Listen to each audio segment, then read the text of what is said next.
didžioji dalis plėtotojų, kai galvoja, kur reikėtų vystyti, tikriausiai pirmas žvilgsnis nukrypsta būtent į Vilniaus bendrąjį planą.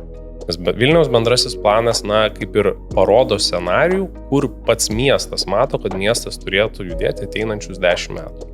Tai būtent pagal bendrojo plano sprendinius mes matėme, kad būtent čia miestas mato vieną didžiausių potencialių plėtrų, todėl, nutarėme būti vieni pirmųjų šitoje vietoje ir pradėjome aktyviai įsigyti projektus būtent šioje vietoje, būtent dėl to, kad iki Vilniaus senamiesčio tai yra vos 800 metrų.